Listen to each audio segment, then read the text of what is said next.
Welcome to the deep dive. Today, we're plunging into, well, the chemical command center of the body. For decades, the pituitary gland was seen as the undisputed master gland, kind of the boss of everything hormonal. It's a good picture, yeah, but the reality we now know is a bit more integrated. We really talk about the neuroendocrine system now. Okay, so not just the pituitary. Right. It's this really efficient partnership, the hypothalamus and the pituitary gland working together. Think of it like stimulus and response. Hypothalamus sends the signal. And the pituitary delivers the goods, the hormones. Exactly. Delivers the hormones that, govern pretty much everything. Growth, stress response, you name it. And the whole system is designed for this delicate balance. So before we even touch on the drugs, we absolutely have to grasp the negative feedback loop. Crucial concept. It's the system's own, self-correction mechanism. How does that work, basically? Well, think of it like this. Hormone X tells gland Y to make hormone Y simple enough, but then if hormone Y levels get too high... Gland X notices. Precisely.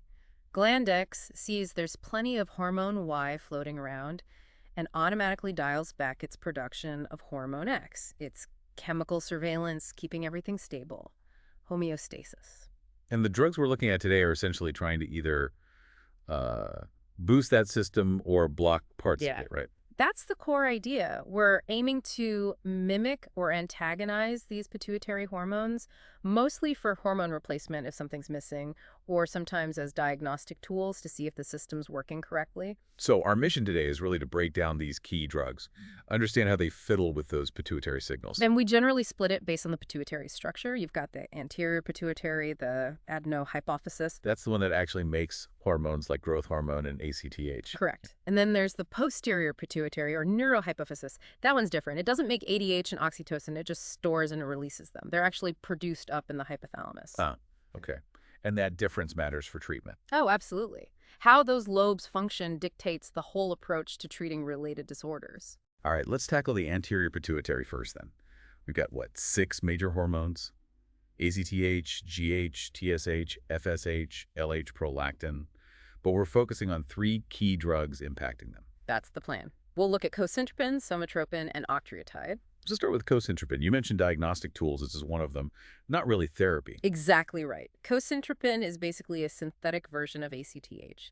Its whole job is to test the adrenal cortex. It bypasses the brain signals, goes straight to the adrenal gland. And why do that? What are you testing for? We're testing for adrenocortical insufficiency.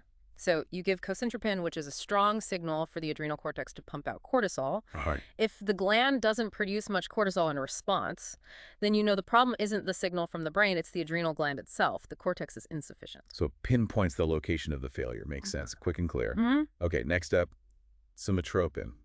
This one sounds familiar. Synthetic growth hormone, right? The classic replacement therapy. That's the one. If the pituitary isn't sending out enough growth hormone, or GH, somatropin steps in. It promotes that linear growth in kids mainly by stimulating tissue-building, anabolic processes. So the main use is growth failure. Yeah. Like hypopituitary dwarfism. That's its primary indication, yeah. But it's also used sometimes for wasting or cachexia, like you might see with HIV infection. But stimulating growth, that sounds like it could have widespread effects and risks. Definitely. You have to think about the metabolic side. GH naturally pushes the liver to release stored sugar glycogenolysis to fuel that growth. Meaning risk of high blood sugar. Exactly. Hyperglycemia is a major thing to watch for with somatropin. Also common are things like headache, maybe some hypothyroidism. And there are some really strict rules for handling it, aren't there? Oh yeah, absolutely. Critical points. First, it's a protein. If you shake the vial too hard, you basically wreck the protein structure. It becomes useless. So do not shake it. Yeah. Gentle swirling maybe, but no shaking. Okay, don't shake. What's the second big one? It's completely contraindicated, meaning absolutely do not use it in kids whose growth plates have already closed. If they're done growing taller, there's no benefit, only risk. And also, never give it to patients with active tumors. Got it. No shaking, watch the growth plates, and no tumors. Okay, let's switch gears. From boosting growth with somatropin to blocking it with octreotide. Right, octreotide is like hitting the brakes. It's a synthetic version of somatostatin. Which is the body's natural stop releasing growth hormone signal. Precisely. It directly antagonizes the release of GH. But, and this is where it gets really interesting, its uses go way beyond just controlling growth hormone levels. This is that VPOMA connection you mentioned. Certain tumors making too much vasoactive intestinal polypeptide. Exactly. VIP can cause just awful symptoms. And octreotide works wonders here. It drastically cuts down the VIP levels in the blood. Giving relief from what kind of symptoms? Things like severe, really debilitating diarrhea, intense flushing, and sometimes dangerously low blood pressure. Octreotide can be life-changing for those patients. Okay, that makes sense for VIPomas. But I also see it used for esophageal varices. That seems unrelated to GH or VIP. How does it work there? Good question. It's about blood flow. In that specific situation, octreotide is very effective at reducing blood flow to the abdominal organs, the splanchnic circulation. And reducing blood flow there lowers pressure in the portal vein system. Exactly. That sudden drop in pressure is key for managing acute bleeding from those swollen esophageal veins, the varices. It's a versatile drug for sure. That versatility comes with, well, significant strings attached. Vigilance seems key. Cardiac and metabolic issues. Absolutely. It can mess with gallbladder function, that's one thing, but more critically, it can cause conduction abnormalities in the heart. That means you need an ECG before starting treatment. Mandatory. Okay, baseline ECG. What about metabolism? You mentioned somatropin and hyperglycemia. Octreotide is tricky with glucose, really unpredictable. In someone with type 1 diabetes, it can cause severe hypoglycemia, dangerous lows. But in someone with type 2, or even someone without diabetes, it can cause significant hyperglycemia. So it can go either way, drastically. Wow.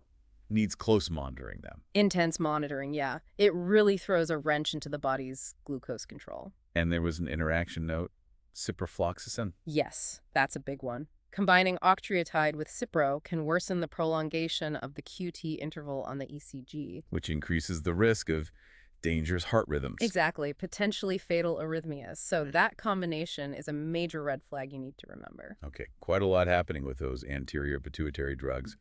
Let's shift focus now. Moving to the posterior pituitary. We're talking ADH and oxytocin territory, but focusing on the ADH mimics. Vasopressin and desmopressin. Right. These two are primarily about managing the body's water balance. They act like antidiuretic hormone, ADH. So they tell the kidneys to hold on to water. Pretty much. They go to the distal tubules and the collecting ducts in the kidneys and ramp up water reabsorption. This makes the urine more concentrated and can slash water excretion by, well, up to 90%. And the main reason to use them is diabetes insipidus, the water loss kind, not the sugar kind. That's the shared core indication. DI causes that excessive thirst, constant urination, risk of dehydration. These drugs help control all of that by replacing the missing ADH effect. They're also used sometimes to control bleeding, especially GI hemorrhage. But vasopressin, that one has another major role, doesn't it? Something about blood pressure. It does. Vasopressin, the brand name of the pitressin, is a really potent vasoconstrictor, especially in larger doses. It clamps down on blood vessels. Which makes it a high alert drug, right? Used in critical emergencies. Absolutely. Because it's such a powerful pressor, it's crucial in certain hypotensive emergencies. Think vasodilatory shock, like severe septic shock where blood vessels are just wide open. It helps squeeze them down. Right. It raises blood pressure. It's also part of the protocols for pulseless cardiac arrest in some situations, and again, for controlling severe GI bleeding. It's serious stuff. Okay. And desmopressin, or DDAVP, it does the ADH job, Right. but it also has this unique role in blood clotting. That's right. Desmopressin actually boosts the levels of clotting factor 8 and von Willebrand factor in the blood. So besides DI, it is used for bleeding disorders. Yes, specifically certain types of hemophilia A and type I von Willebrand disease. And probably its most common use outside of DI is for managing nocturnal enuresis bedwetting in kids. Now, with vasopressin being such a potent vasoconstrictor, administration safety must be huge, especially high Vs. What's the big danger with IV infiltration? Oh, it's bad. If that IV vasopressin leaks out of the vein and into the surrounding tissue, It constricts the small vessels there. severely, it can completely shut off blood flow to that area, leading to severe vasoconstriction and localized tissue necrosis. The tissue literally dies. It's an emergency. Wow. Okay, so central line preferred if possible. Highly preferred, yes. Much safer for administering 5D vasopressin. And what about the nasal versions? Specific techniques there too. Yes. For vasopressin nasal spray, it's crucial that it's applied topically onto the nasal membranes. It should not be inhaled down into the lungs. Okay, topical, not inhaled. And desmopressin nasal. With desmopressin intranasal, First, the nasal passages need to be clear. And really important, the pump has to be primed before the very first use.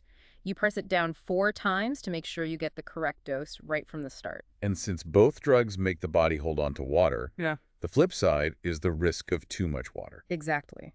Fluid intake has to be carefully managed. If a patient drinks excessive amounts of water while on these potent ADH mimics, they can actually develop water intoxication. Leading to low sodium levels? Sodium deficit, which can cause serious problems like seizures, confusion, even cerebral edema. It's basically like drowning from the inside. Really dangerous. Okay, so that's a lot of powerful effects and risks. Bringing this back to the bedside, the nursing process is obviously critical here. Let's hit some assessment highlights. For sure. Your standard baseline stuff always applies. Height, weight, vital signs. But then you need specific labs depending on the drug. Like for the growth hormone drugs, somatropin. Yeah, for somatropin, you absolutely need baseline thyroid function tests, glucose levels, and calcium levels because of those known metabolic effects we talked about. And octreotide, with its cardiac and unpredictable glucose effects. Baseline ECG is a must, remember, plus baseline glucose and liver and kidney function tests before you even start, and I have to hammer this home, the salad alert, sound-alike, look-alike drugs. Right. Be careful not to mix them up. Seriously careful. Octreotide, which is sandostatin, sounds way too similar to Sandimmune, which is cyclosporine, or sandoglobulin, an immune globulin. Mixing those up could be catastrophic. Double, triple check. Good point. Okay, moving to implementation and patient teaching. What are the key things nurses need to emphasize? Well, for injections like somatropin or desmopressin, teaching proper technique is vital, especially rotating injection sites to prevent skin issues. Subcutaneous or intramuscular, gotta move it around. And for kids on these drugs? A crucial safety point for parents. Children with endocrine disorders can sometimes have increased risk for bone problems. So if their child starts limping or complains of unusual pain, especially in the hips or knees, they need to report that to the prescriber immediately. It needs evaluation. Don't just brush it off as growing pains. Exactly. Needs a proper check.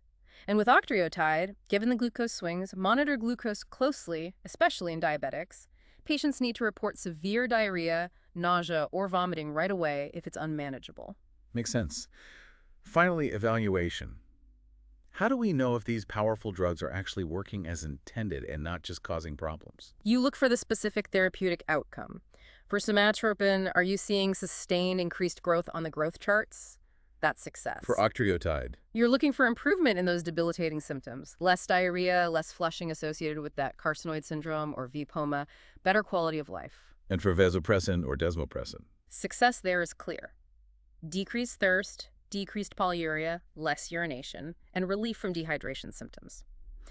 The patient feels more balanced, but you always evaluate for adverse effects alongside the benefits. Watching for things like headache, fever, changes in blood pressure. And especially those altered blood glucose levels we keep mentioning. You weigh the good against the bad constantly. Okay, so let's try to wrap up this deep dive. We've navigated the neuroendocrine command center, basically. Pituitary drugs, they're either boosting or blocking hormone signals. Anterior lobe drugs like somatropin, octreotide, cosyntropin are focused mainly on growth or diagnosing adrenal issues.